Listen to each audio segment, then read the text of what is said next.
Hi there, Flat Cap Chef here, and today I'm going to be cooking you a steak with a chimichurri sauce. Chimichurri South American sauce. It's got garlic, it's got chilies in there. It's fantastic with the steak. So we're going to cook the steak first. I'm going to show you how to do that, and then whilst that's resting, we will then do the chimichurri sauce. So here we go. So I've got my pan on the grid here. It's really hot. I make it as hot as I can make it. And boost it now. I've got my steak. Okay, so I've got sirloin steak here. This is this kind of depth. So what's that? About a centimetre, a bit over there. I've got some olive oil here. Any oil. I'm going to drop some olive oil onto my steak. You oil the steak, not the pan. Don't put pepper and everything else on the steak beforehand either, because it will burn when it goes into the pan. And try and make sure it's reasonably even all around the steak in terms of size, otherwise bits of it will cook quicker. So this is now really well heated up, and I'm going to drop this in. I'm going to put it in for a minute and a half on one side, then I'm going to turn it over, do a minute and a half, and then we'll turn it back and do a minute again on the other side, and then a minute. So in total, we're doing 5 minutes of cooking. So in we go.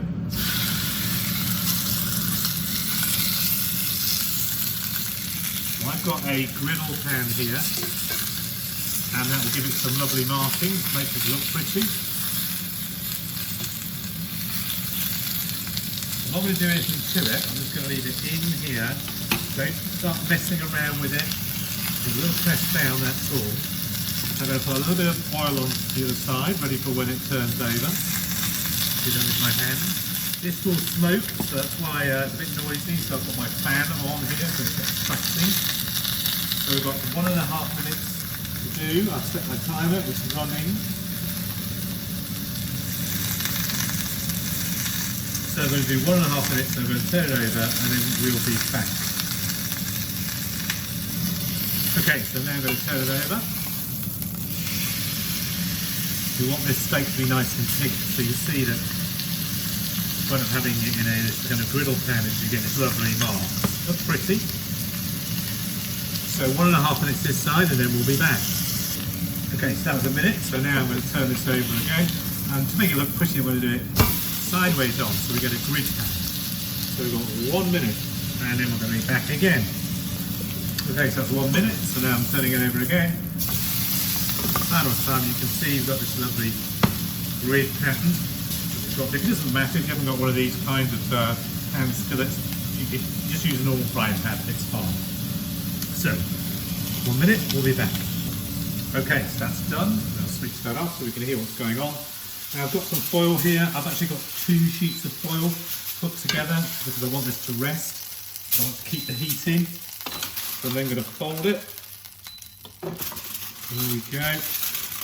So that we keep the heat in the meat, but it gets a chance to rest. We rest it so that the juices come out and they don't end up running all over your plate in a rather hideous way.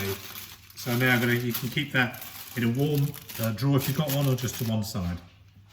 Meantime, let's come over here and let's quickly make up a lovely chimichurri South American sauce to go with it, full of garlic and chili and parsley.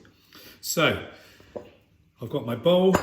I've got here 3 cloves of garlic.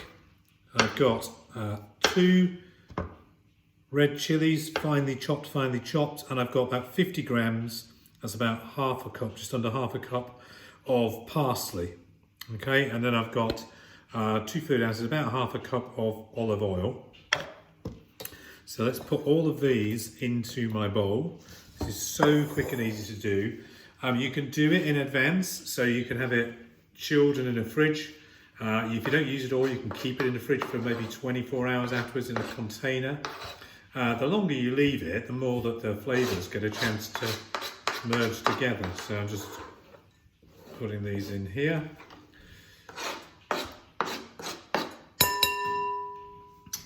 Drop it onto there. I've then got my olive oil I'm going to drop in there. Just scrape it out up there. It sticks. Start to mix all that together. to this, I'm then going to add about a teaspoon of oregano if you're watching this from the States, a little bit more. And then I'm going to add some red wine vinegar. If you haven't got red wine vinegar, lemon juice will do just as well to give some sharpness. So I'm going to add 2 tablespoons of that. Just there we go. And then I'm going to give it a good, generous, kind of half teaspoon of salt, and the same of pepper, maybe a little bit more pepper. There we go. As I say, you can make this in advance. The longer you make it, just a few hours ahead, then it will just absorb and the flavours will connect more. But I'm just doing it now. Straight from here, you can serve it onto your steak. So I'm going to leave the steak to rest for about 5 minutes from taking it out of the pan. Let's just give it enough time, and then we'll come back and plate up. Right, so it's now rested, everything's ready. So I'm just going to take the steak out. And you'll see that you get these juices in. Oops, can you see them? Look, they're all hiding. There they are. So that's what comes out. You can use that in a gravy, of course. I like to slice this up into thin pieces. And as you can see, you've got beautifully cooked steak. Let's just give this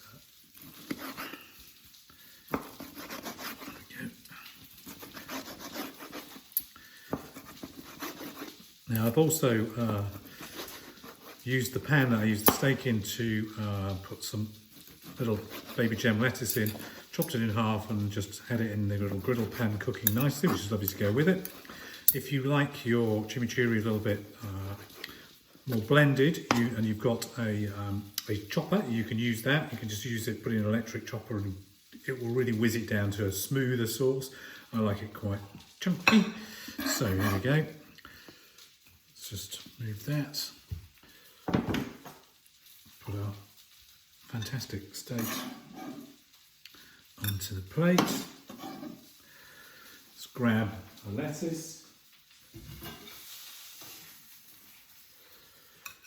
So there we have a nicely griddled piece of lettuce. We get our chimichurri on the side, a little bit on the steak. And there we have it. Steak with authentic chimichurri sauce. If you want to see more, then just subscribe and you'll just get an update every time I post, which is 2 or 3 times a week. Or you can go to the website www.theflatcapchef.com where we are continuously trying to update content. So we'll see you next time. Bye-bye.